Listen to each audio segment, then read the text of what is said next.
Okay, so I'm going to call the August 18th meeting of the Parks and Community Services Committee to order. And the first thing on our agenda is to approve the minutes of the, bear with me here, of the July 11th meeting and the July 21st meeting. Make a motion to approve the minutes of the July 11th meeting. Second. Any discussion? Well, on monthly state of the parks report, Anderson reported the Oak Court stairs. Is that supposed to be Whale Park?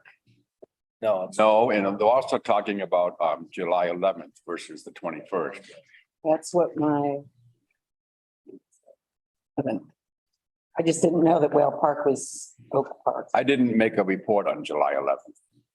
Okay, Our July 11th meeting, we just, well, there's stuff on both sides, so I'm confused on, There's two sets of minutes. yeah, and one's on one side and one's on the other. I can talk about what I said Okay, after you approve these minutes. sure.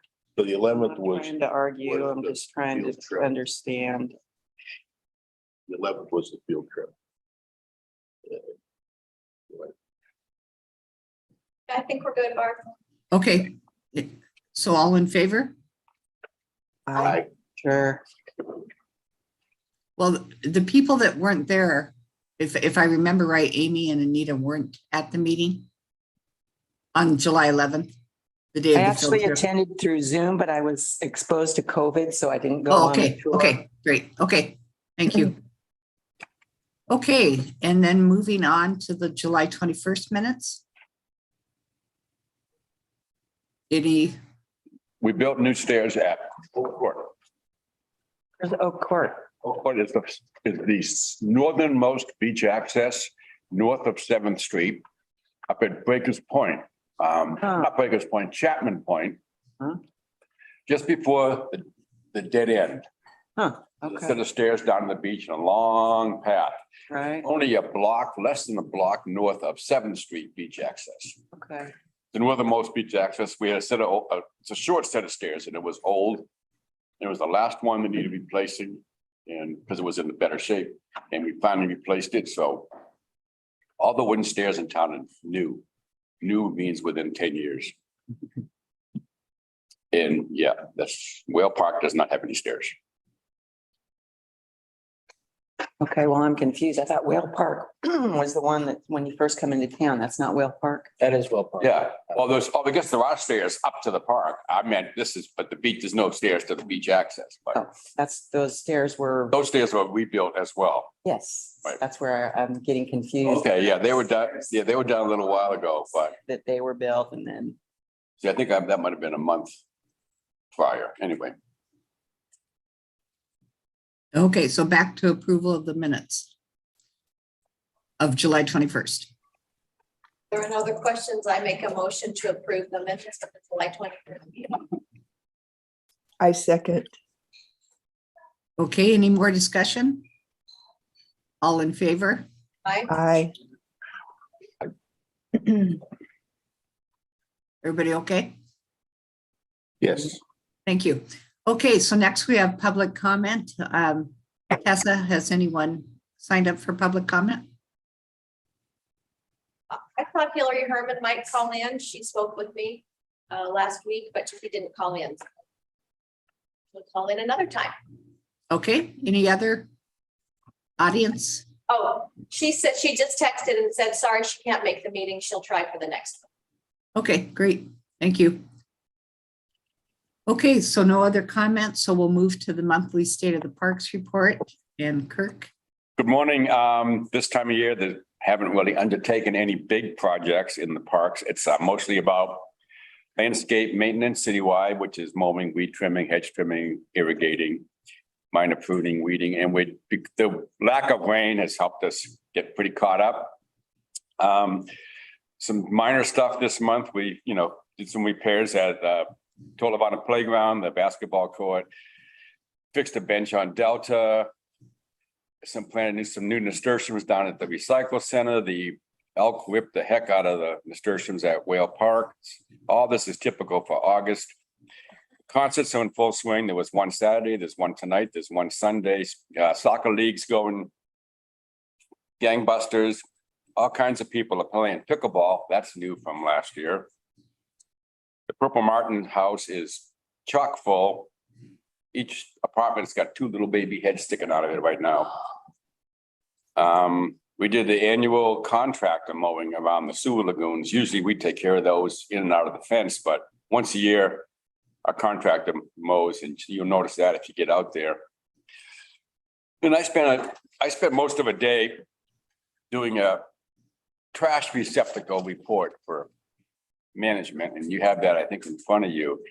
And even though it's not on the agenda, I'm gonna hand it over to Trevor. We'd like to get your advice about our trash receptacle situation in town. There's been a lot of discussion apparently on the street and at meetings and in groups about where to put them and put out more and stuff like that. So Barb, can you see the screen, Barb and Betty? Can you make it just a little bigger? Uh, Must be my tired eyes. that's the biggest thing it'll go, Barb. Okay, I'll get you a hard copy though. I'll email you a hard Okay. copy. Okay? so are we looking to address just the trash receptacles that are in parks? No, I Since want that to, is our domain? if I could just have a, because if I may say one thing, it's Parks and Community Services. Oh, gotcha. Okay, Let's think of the Okay. trash cans as a community service. I'm just going to do a high level overview of what's on the spreadsheet and some things to pay attention to here. okay, thank you. You can see that we have the beach access locations laid out. If you go down to the bottom, mid-page of the second page, you can see we have 45 beach access total. We have 30 cans at 45 of the beach accesses. Over in the right-hand side, you can add, or we added why it's not a good location or what we have to do to make it, or site prep to make it a location.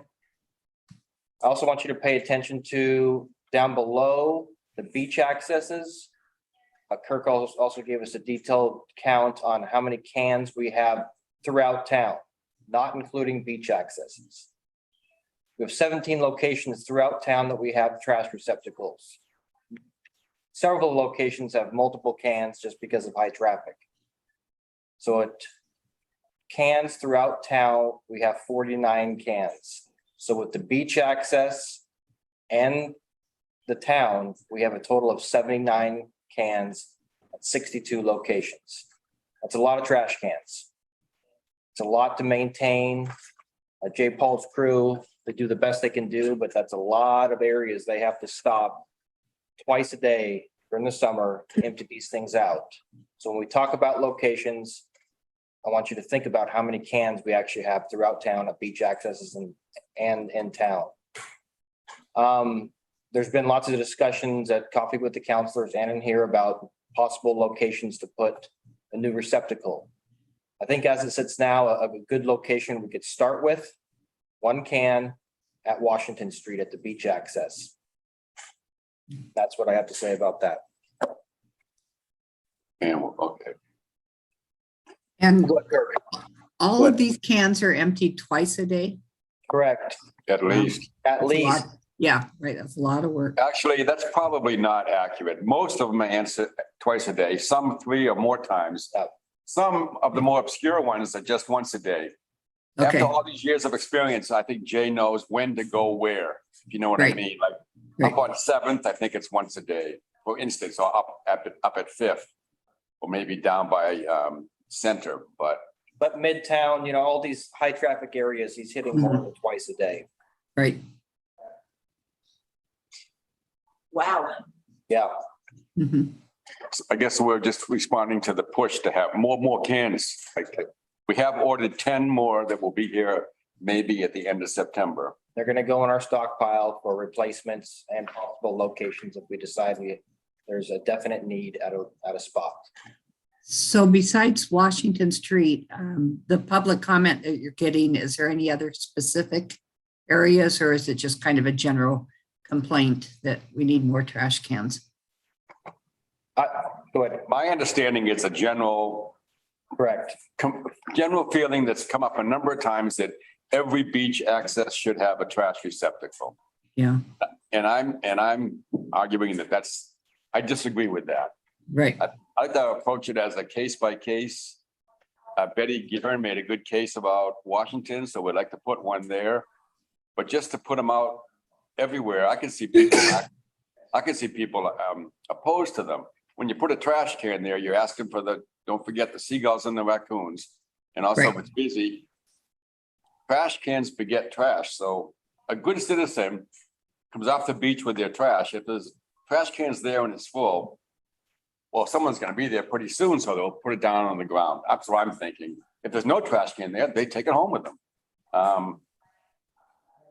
I don't see piles of garbage at the beach accesses where there aren't trash cans like ever.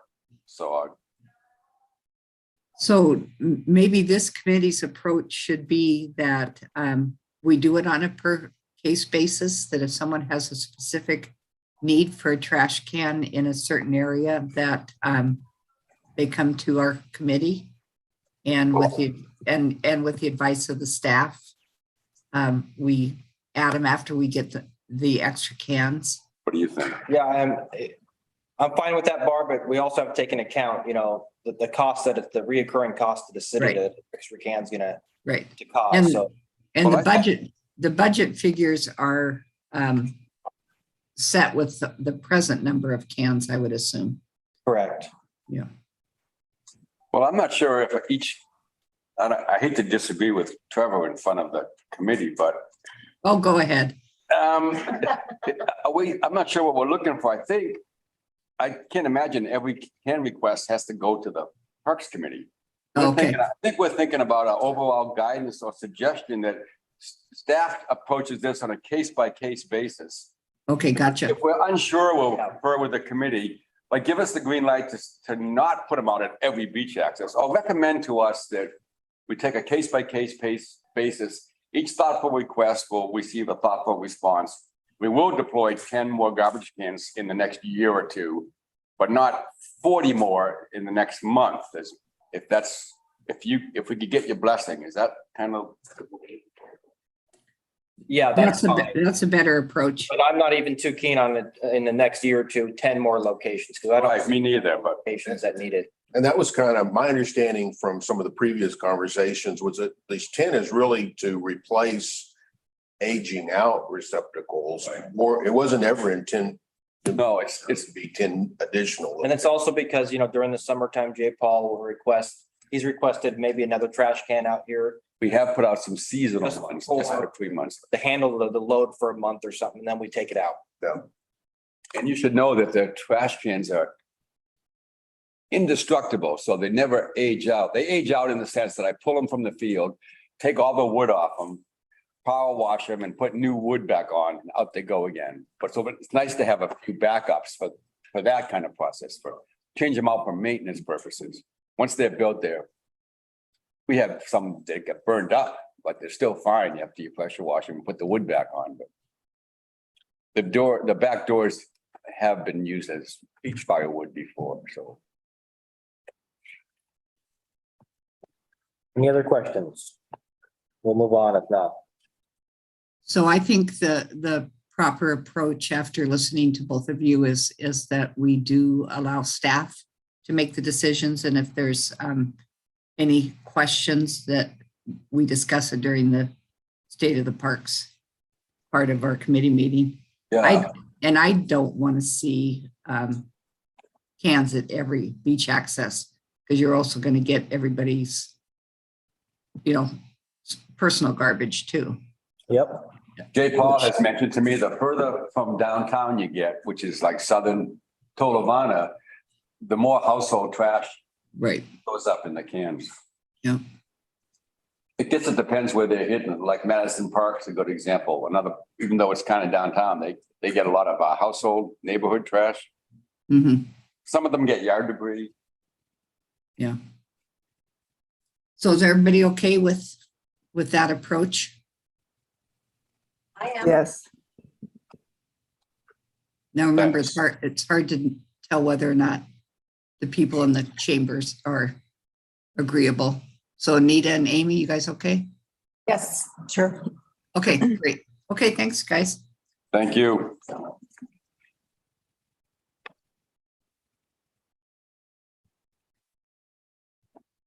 Okay, so next on the agenda, we have the tree removals, and we had a couple in our packet. Any comments on that? Yeah, I have a couple of questions. Okay. So is the right-of-way tree removal a dedicated program? Because it seems like it's on the agenda every month, and I'm just wondering, is there a dedicated employee that's going around Cannon Beach looking for row trees to be evaluated, to cut down? Like a city employee driving around.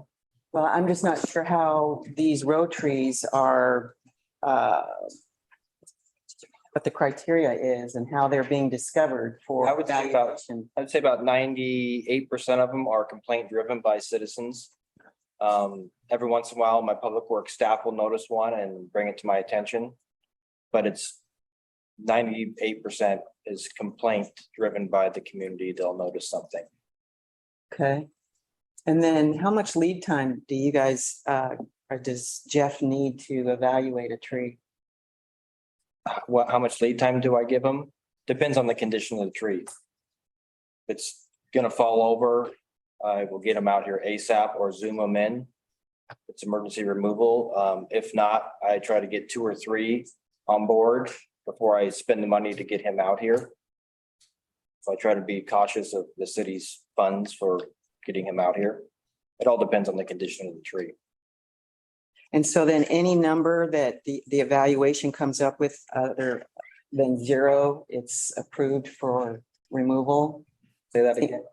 Well, on his hazard form, he has a guide for numbers that add up anywhere from 3, like the tree that was cut over by Cola Creek, to 10 to this current tree that's at Evergreen. And so I was just wondering if there's a 1, it's approved for removal, or is there a higher number? I'm not sure about his grading scale on the tree evaluation form. Yeah, I pay more attention to his actual written form and telling me if the tree is deemed necessary for removal. yeah. And also his, Hazard rating is what on the, his conditions for plant back or make the tree a birdhouse if we can. I pay attention to that stuff. yeah.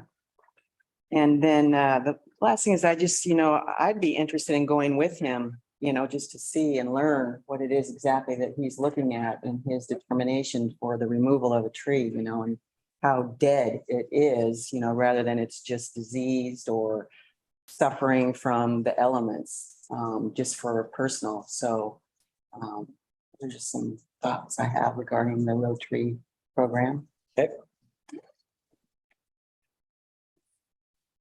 Okay, any other comments or questions about right-of-way tree removals?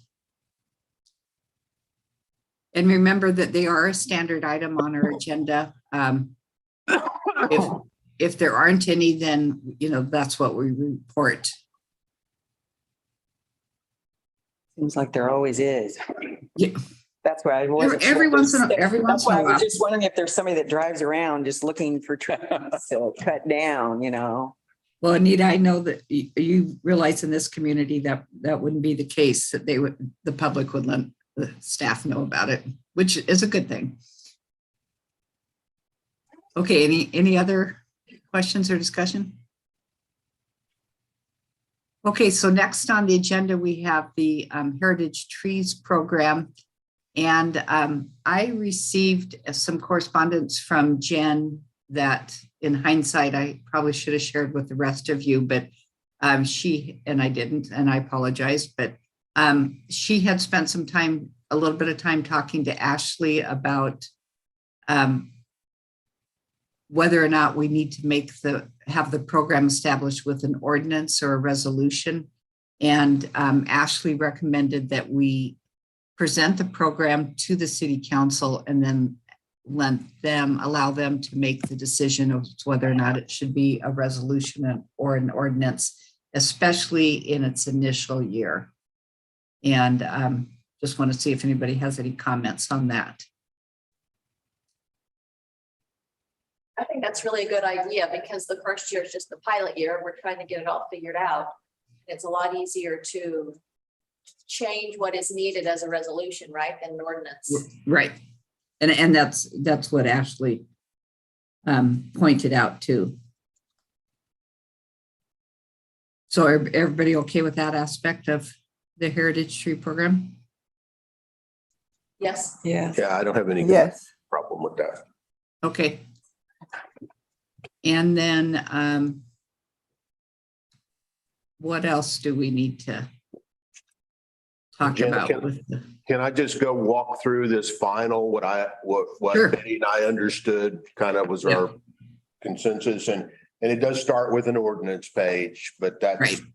my understanding was that once we, as a committee, recommended moving forward, that this would go to Ashley, one of the city lawyers for review anyway. So I didn't know that page was going to stay there. You know, I don't have any real. Right.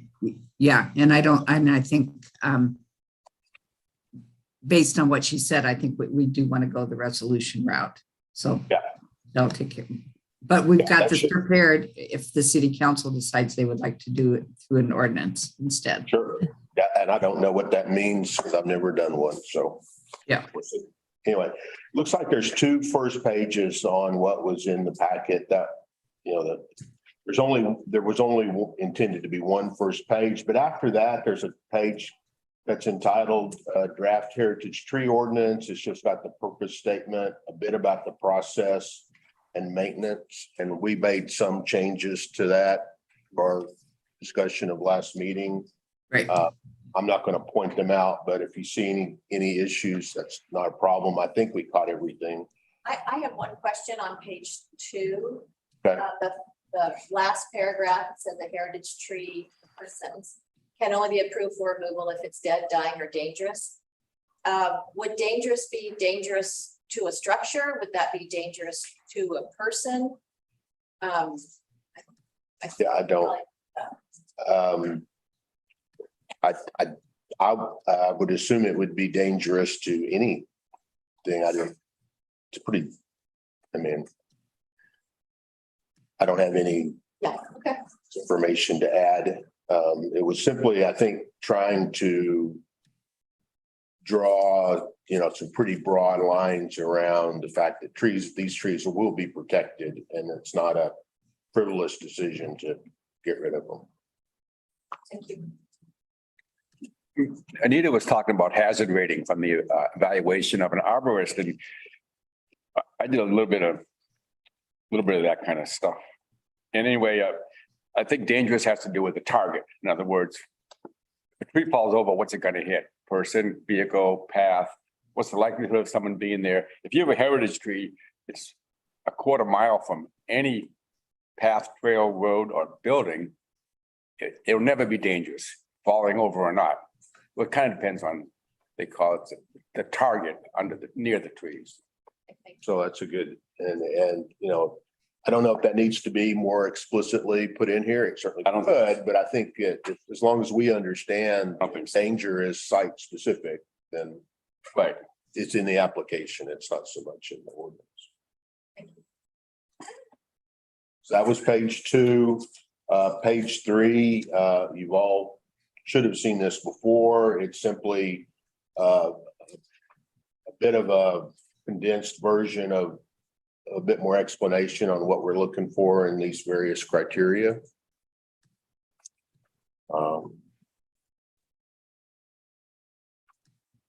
And then the last piece is the actual nomination form. I guess that's doesn't have a page number, but it would be page 4. It's kind of a merge between what we had been working with before and then the checkbox version that Betty found a couple months ago. Got it condensed down to one page with a note that you can attach more pages if you need them. I'll leave it at that and see if there are any questions or concerns about it, but I think that we were all pretty comfortable with this. I got rid of the palm trees and some. Oh, come on. So that's, I really didn't want to go, I'll answer any questions, or Betty, you can certainly answer questions from your side. I think this is pretty much where we were ready to take the next step.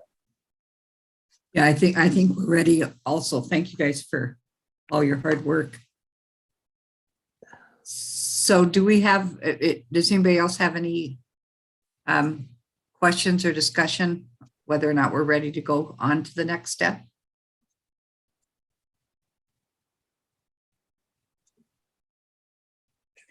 So will this ordinance be included with the application form so that people, because that's where I thought, just having a check mark that if they could see the process which the committee is going to be using the application for designating a heritage tree, that would help them, Right. instead of just, some willy-nilly tree that, not willy-nilly, but just any tree, so that they can understand what going to be looking for in the applications. And I'm hoping that the Parks Committee will see all of the applications so that we can vet them.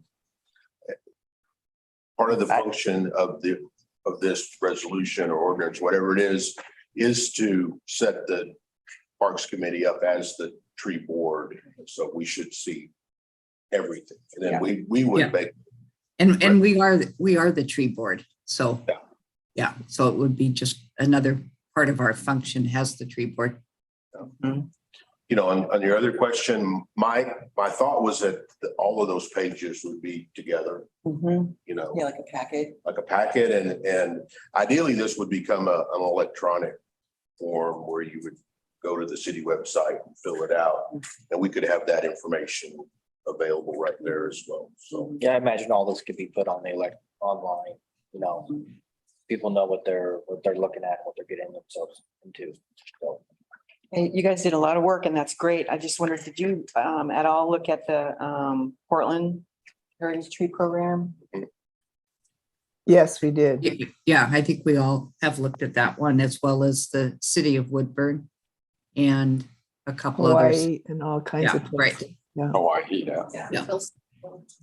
Hillsborough, right. Yeah, I just, because that Hawaii one was the one that we got to see. So that's what I Yeah. thought, oh, Well, that's where the palm trees. So I wasn't sure. yeah, and that was before you became part of the committee, Right. but when we really started talking, Betty and I had found actually a master's thesis paper that came out of the University of Hawaii that did an analysis of about 75 different heritage tree programs. And so Okay.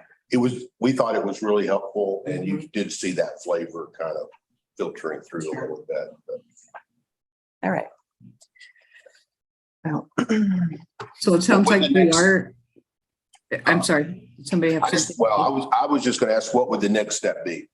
I'm So I not. think the next step would be to get, if everyone's agreeable, get on a city council work session, have us all there to present. First have the discussion about ordinance versus resolution with them, and then present, our final product and take it from there.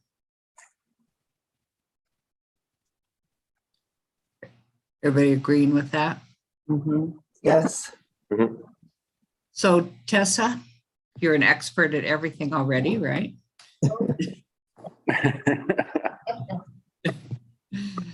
Too bad I can't see your face. So would you please, for the committee, pursue when would be the first time we could get on a city council work session to discuss the Heritage Tree Program?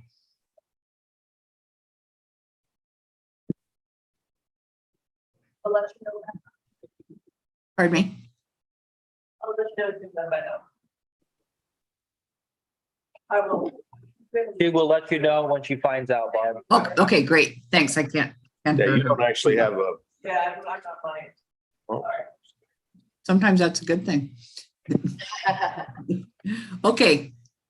Anything else on heritage trees? And again, thanks to everyone along the way that that helped with this. We've had committee members that have left us that had a big part of it, and should be exciting to finally get it to city council. So thanks, everyone.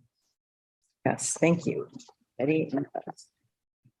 Okay, so next on the agenda, we have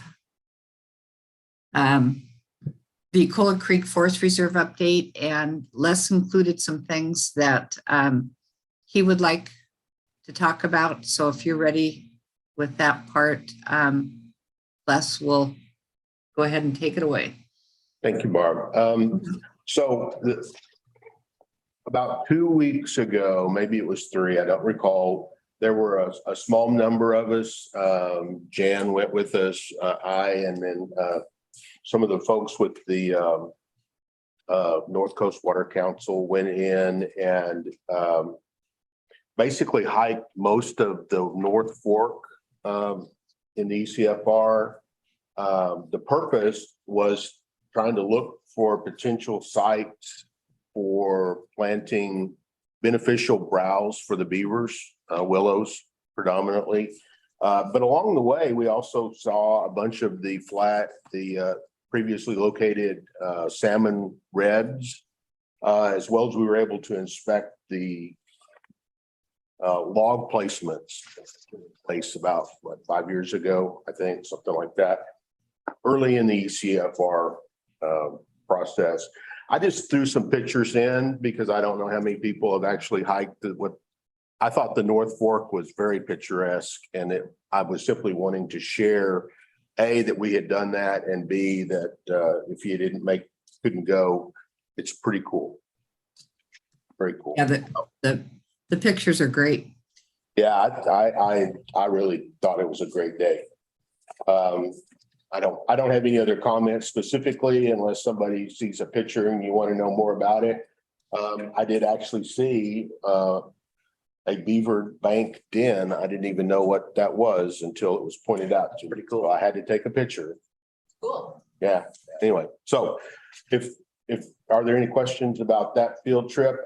As I understand it, what we will see next, or where Graham Clegg is with the Watershed Council, is gathering data and is going to be looking for making a grant request and working, of course, with us and with the city to try to go in and replace some of the blackberry groves along the North Fork with willows.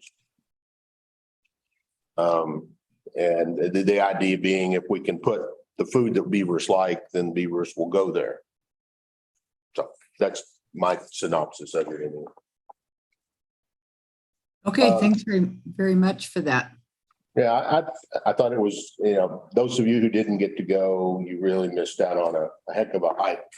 We also saw a bunch of the cedars that had been planted early in the ECF program. I included a few pictures and a close-up of one of the cages. We've talked about those and I had never seen them before. So that's what they look like. There's about not quite 100 total trees, I think, that were planted, and they look like they're doing really well. I think the cages are supposed to be removed pretty quick. So did you guys set any schedule for that, some of that removal, or is that going to be part of the next Watershed Council meeting? I suspect it'll be discussed at the next Watershed Council meeting. Scott, and I always mispronounce his name. Rete. Kate, I want to say it different ways every time. Seemed to be primarily the one most interested in the cedars and probably knows a lot more about it than I do. So, but one last thing I ought to mention is that Graham has actually on his own developed an app for cell phones that allow you to, in real time, find a beaver den or a place that you might want to treat for blackberries, and it will actually take that location from your GPS, mark it on a map internally. And it's really going to be a useful tool for cataloging all these little specific things that exist within the ECFR. And he did that on his own. We had a chance to try it out on this walk and it was pretty cool. Anyway, I'll leave it at that, but I think you'll see some more of that data at some point. The one thing I did want to talk to you about, and I asked Tessa to include an email. Karen and I had, and I think you're plugged into this too, Trevor. We did notice that some of the wood placement that's on the West Fork, right next to the treatment facility, there were some big logs that had been cut and removed. There was some questions about it at the time we were there. It looks like it was done by Pacific Power as part of their power line. My concern, it was simply that it made it a very obvious roadway into a part that we really didn't want casual traffic. Karen and Trevor, I guess, they've talked to the Pacific Power and they need to keep that access open, I guess, until we repair the culvert that we saw on the north end for access purposes. But we could replace some of these logs that were cut and removed back in the river if we thought that was beneficial. Yeah, so I thought about that and I was like, what can I do about that to get some opinions on placement? And when, every year or every other year, they do the fish count study. State comes in, does the fish count study, and they always contact me before they come out. Okay. Is having the conversation next time he talks to me and they want to come out and do a fish count and possibly meet them out there on site and get their opinion on the best positioning of some logs for fish habitat. Okay. I think get the expert's opinion on it. And I wanted to bring it to the committee because I really don't have an idea. I'd say my concern was more about if we end up having a bunch of just, hiker type traffic back in there and we didn't mean for that to happen. Of course. Well, isn't this where on the West Fork, isn't that where the footpath crosses the fork? So it is a established trail for people to use. Yeah. And so that wasn't a place where the logs were purposely placed in 2015. It's just a natural flow down or wash in. Oh, okay. We didn't put logs there because, quite frankly, this is where we take machinery across the creek once a year to mow that the path and keep the blackberries and stuff up all the way up to the Burn Road for, fire. That area has to stay open, but I might be able to strategically place something if You could put logs on both sides of it. This is the, say, let's try it right here. Yeah, okay. I was just informed that was one of the log placements. I really didn't know that it. well, it looks like it, but I think that particular crossing is almost, Yeah, we got to keep it open. it's made it for pedestrian, it's hikers, it's a hiking Yeah, crossing. you're right, and that is where the trail ends. Okay. So I just wanted to bring it to the attention. It was something that we observed on our walk and there was some concern. We didn't know why people were getting in, but that question was easily answered. Okay, great. Thank you very much. I think that's it. Yeah. Thank you. Okay, and then I also think that in terms of the reserve, that at our next meeting, that we probably need to give our okay on the final recommendations that Barry has sent us for the management plan, so we can get that to the council. And so everyone received, after we had our field trips, everyone received an email that was forwarded to us from Jen, from Barry, with just the draft of the update plan. And so I would ask everyone to be prepared for our next meeting to discuss that and get it ready to go to council for approval. Do you think it's premature, Barb, to get Barry Sims and see if he's available via No, Zoom? that'd be The next wonderful. Parks Committee? Yeah. I'll see if he's available to attend that meeting, so you guys Okay. can. talk with him. And we can even, if Kirk's okay with this, move it to the beginning of the agenda so that, Yeah, Oh, that's good. pardon me? That's fine. Oh, okay. I thought you said I'd scream.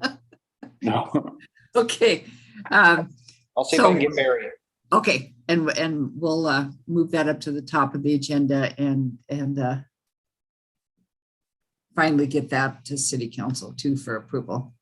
So anything else on the reserve? I know Amy and Anita had a chance to go up and see parts of it. And Trevor, thank you for doing that with course. them. course. Do either of you have any questions or? No, it was all very familiar Discussion. territory to me.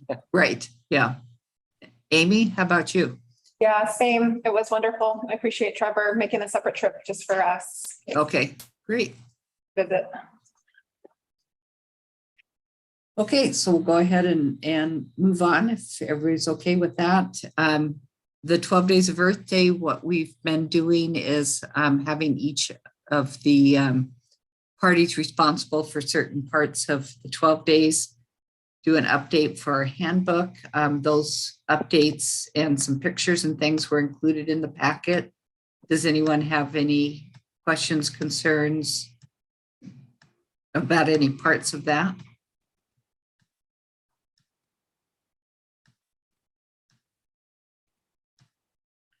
Going once, going twice. Everybody okay with the recommendations that individuals made for additions or deletions from the handbook? I think Les asked that we have an event every day of the 12 days. Which is something we have done in the past. Yeah. Had something, as obviously some days were bigger days than others, but that's something we always tried to do every year prior to the pandemic. And that was one of the questions that I received, basically. Why do you call it a 12 days if you don't do 12 days? Right. Well, I mean, that's- it wasn't really a strong recommendation on my part. No, well, it just seems like it's to try to find 12 events for 12 days, and it just, the events that we have that are really popular, if it could be condensed, I'm not quite sure where the 12 days, I think Ed and Tree Johnson. No, it evolved from, I mean, Ed obviously was involved, but the 12 days came as a suggestion from a committee that was formed with members of the Parks Committee, the Art Gallery, HRAP, the Art Galleries Association, HRAP, and interested citizens, that we wanted to really put an emphasis on our earth and things that we can do to celebrate. And it just came out of a meeting that we would do it as the 12 Days of Earth Day. And I would hate to stray from that. I think that, prior to the pandemic, we were able to come up with 12 different things that happened on those days. And again, some of them weren't, real significant events. And then we still had our major events. And I would, like to include that, just kind of honoring the people that came before us and spent all the time working on those 12 days. But I'm welcome to other people's thoughts on that. It seems to me there were more than 12 events in 12 days. Yeah. There was multiple events some days. Right, yeah. And right, traditionally, we've always had that, the Saturday has always been a big day where we had the parade and the street fair, and I think those things make sense to have on the same day. Kind of have the parade flow into the street fair. But there were movies and lectures and different Right. things. You know, the Right. pandemic kind of screwed things up. That's, Yeah. And I know that there's still some interest from Seaside High School to have students involved in Pacifica projects with that. Which is something that we had done a couple years before the pandemic. And then the year of the pandemic, we had two high school students that had attended meetings and things and then couldn't finish that part of the project. So I think it's a good goal to try to keep having something every day during those 12 days. Because remember, we don't have things all 365 days of the year. Any comments on any of that?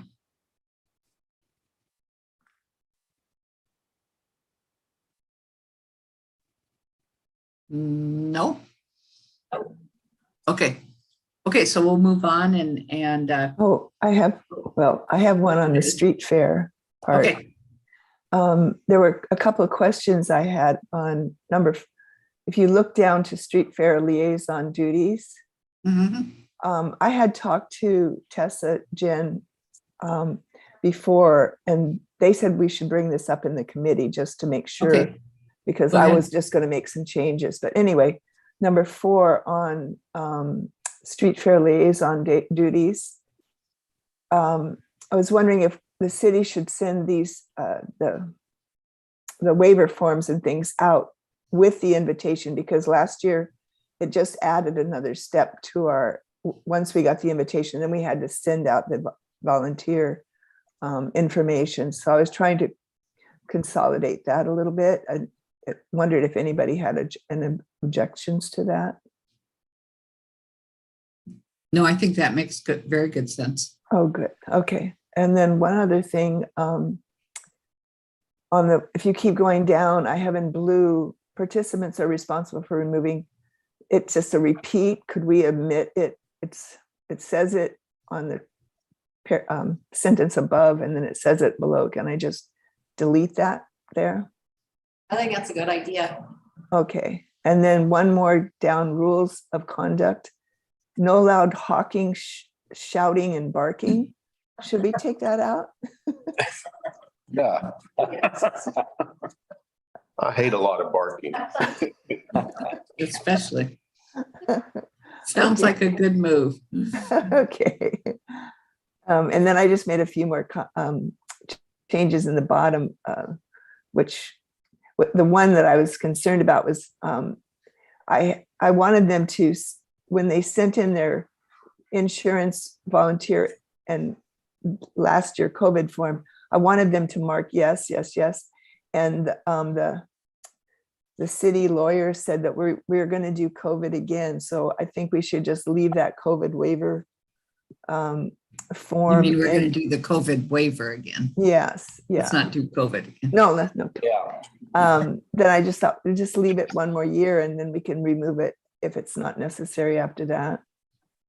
Yeah, that sounds great. Those are the only things that I had concerns about. Okay, everybody okay with all of that? And once again, thanks everyone for your work and that'll make it easier when we get ready to start organizing for the next 12-day celebration. Okay, next we have, everybody okay with going on? Yes. Yes. Okay, so next on the agenda, we have the community grant ceremony, and the city council approved Thursday, September 29th at starts at 6 p.m. Because of health regulations, it can't be a potluck, so it is going to be a dessert with coffee, water, and cupcakes, I think we discussed, right? Everybody remember that? So make sure that you put that on your calendar. We do this traditionally, the city staff has brought down what we need to set up, and then the committee helps set up. So we would, I'd like people to be available to do that. And then the participants are actually going to receive their checks, their actual checks during that ceremony. So I think that's going to increase their participation, and hopefully we can get city residents to attend so that they can see the great causes that all that money goes to. And we will have a meeting, a parks meeting before we have that celebration, so we can talk more in detail about who's going to come for setup and all of those things. But just make sure you get that on the calendar. It really is, it's a great, very inspirational. And at our next meeting, Barb, if you guys can give me a list of what your needs are gonna be from city staff, I appreciate it. Yeah. So any questions or discussion on that item? This will be at the chamber Right, building. community hall. Right, and that's, I'm sure that Jen has taken care of reserving that. Because she had asked them for their open dates too, so. So spread the word about that event, because once again, it really is a great event. And then the last item we have on the agenda is composting. We still, the person that, the community member that brought that up, we had no contact with her after she didn't attend this last meeting. I thought what might be a good approach to this is to have in our minutes, and Trevor and Kirk, I'm going to rely on you for this, kind of putting you on the spot here, but if we could give the information about the composting at Alderbrook Farm, and then what we do at the recycling plant in terms of composting, and have that be part of the next community bulletin, or some way so that we can communicate. Because Kirk, at the last meeting, you said we do have a composting program, and maybe highlight that in either our minutes or the community bulletin, so that people know we really do have alternatives for people to. I think food waste is the issue, Yeah, food waste. I think Food food waste, waste right. is the issue, and we don't take food waste, so when you say compost, I guess the people who are talking about it have to define it. But yard debris is composted, it's ground up and Right, Yard debris gets taken offsite and it's composted and it's available. I think it trails in for purchase after that. And also, up on 26 McEwen's farm, it's right, available there. I'm not comfortable broadcasting this in a community bulletin. neither. okay, I can't really push, that private. information. right. It's available though. For no charge to the public, the city sent off to be composted 1,600 yards of yard debris last year. So maybe that could be what we highlighted fact, in a community bulletin, so that people say, we don't have composting. We can say, yeah, we do. And maybe some statistics about it would make people realize that we do have a composting program for our yard debris. I appreciate Trevor's concern about a fine line about I Promoting- agree. Yeah, I didn't promoting think it through that. because it's pretty overwhelming down there. They don't haul on weekends, and sometimes on Sunday, I'm scrambling to find places for that stuff. We have it documented in the minutes for this and I'm fine with that. Okay. Anybody else have any thing to say about composting? Betty? I did actually accidentally meet the person that was going to present, and she was more concerned about food waste, which I think is a huge undertaking. I don't know if we have the capability to do that, but anyway, so I feel really happy about what our city has done for many years with green waste. if anybody wants to learn how to do worm composting, they can come to my house.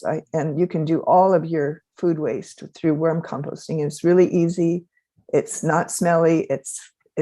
You get to know the worms and they're wonderful. So I'm willing, and I could even build you a worm composter. So I'm willing to take on the whole city if they want to do worm composting. So Betty, you're going to be a That's speaker during our 12 days of Earth Day. Yeah. You'll be one of our days. That's a great idea. Worms. Perfect.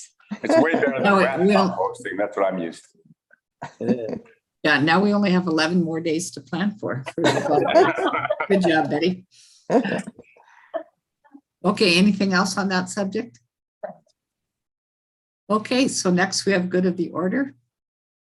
Anyone have anything? I have one item for good of the order.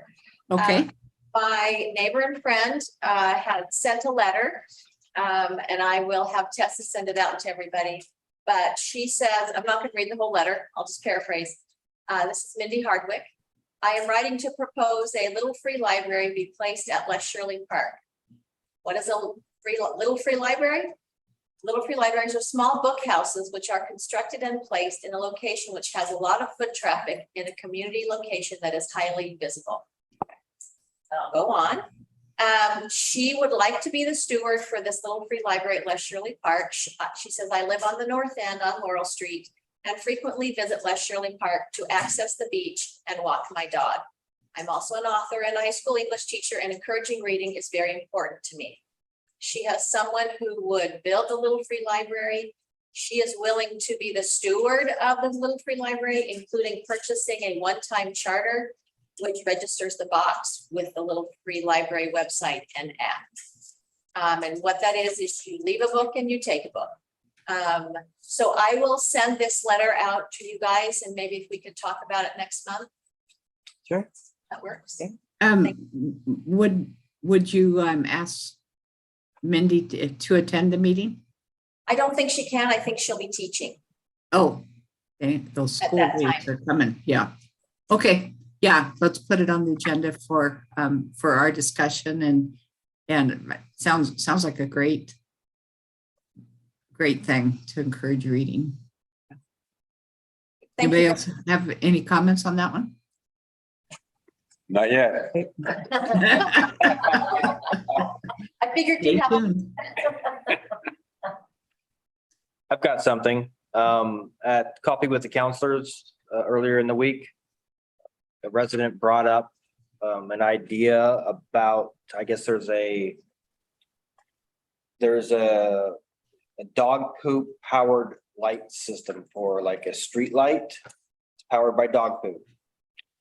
I have a link to this device. If anyone's interested, I don't mind sharing it with you. And if somebody wants to take this on and think it's a viable project for the city, more than happy to take it on and take a look at it.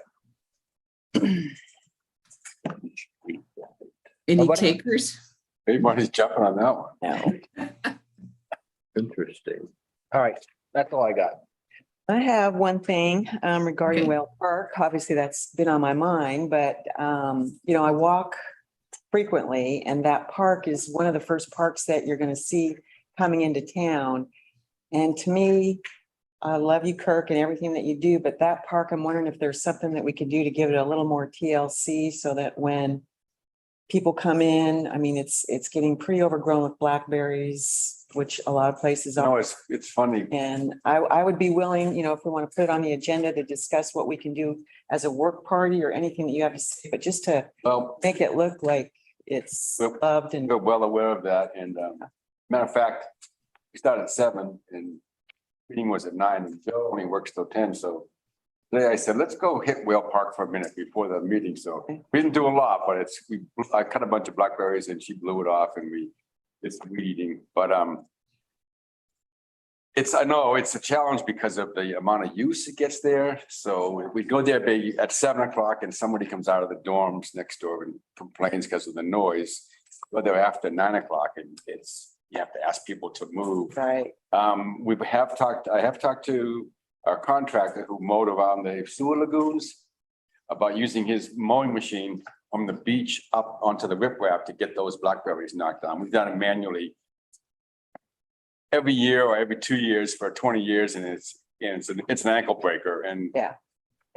I'm not trying to make excuses, but Oh, no. plus the guy who designed it a long time ago, I forget his name now, but he wanted to be very rustic, look like a cola, don't do much, like it was all salal and stuff, and he wanted to be in, so it's actually kind of groomed. He complained to me a few years ago about how we would too much grooming there, like we want the salal, and of course the salal begets blackberries, so I took the tops off those. Anyway, I struggle with it sometimes, but Yeah, there's a little patch of grass there that has like some stumps and I'm not quite sure I what. took that off. I was supposed to plant myrtle, that died. It's It's a tough area. The trees came down from there. Yeah. So I actually smoothed that off today and I'm just wanting to be a nice grassy patch is what I Yeah. want. And of course, the elk just ruined the beds this past week. Those nasturtiums were pretty spectacular a month ago. And Yeah, they're the best nasturtiums in the world for a while, but then they are shot now, but. Yeah. But Joe has saved about $200 worth of seeds because they're hard to find. So we plan, Oh. so they'll actually a new batch will be there within 3 weeks. They're already coming up. And Yeah. But anyway, I appreciate that. yeah. Well, I'm happy to help if we want to, as a Yep. committee, or you just need an extra hand, just to help. I appreciate your input. You're right. Well, I appreciate your work. Right. Tough one. And one more thing, I know it's 10, but so there was an ordinance that was passed regarding no camping in parks from like 9 PM to 7 AM, which is fine, but I just was making sure that at 9 PM, that's for camping. People that would be sleeping in the park. It's not for activities like soccer or I picnicking. think that's getting hashed out with the police I don't department. think it's done yet, is it? It's not done yet. That I'm aware of. But that was a concern of like, is the park shut down at 9 and everyone gets escorted off the grounds? Yeah, which I disagree. I know that was brought up, but I'm not sure what the outcome was, but it was a concern. Yeah, I would disagree that activities other than you got your sleeping bag on the ground and you're spend the night Yeah. be allowed in the park. We talked The about, stars or something like that's different. we Exactly. discussed it at a staff meeting in Okay, agreement with you. okay. Yeah, and I would assume our entire committee is in agreement with that. The Parks are there to be Yeah. used. Yeah. Okay, that's all I have. Just an interesting aside, I like to say, if that was the rule, we'd have to remove the lights on the tennis court. Right, well, that's what I'm thinking. Tennis, I mean, anything that, yeah, anybody's doing in the park. So that's where. Pickleball. Yeah, in reading the article in the Astorian, I mean, it just addressed camping, which to me is people sleeping. Right. Okay. Okay, anything else from anyone? Like to formally welcome Tessa to our little family that meets every month, and let us know if we can do anything to make your job easier. Thank And you. I've located a mic and I did want to let you know that there's a city council work session at 6 PM on September 13th. That would be a good opportunity for you guys to talk about your heritage tree ordinance versus resolution. So, and thanks for the welcome. are we ready? People available that night? September 13th. Sure. Yes. So was that September 13th, 13. Tuesday at 6 PM.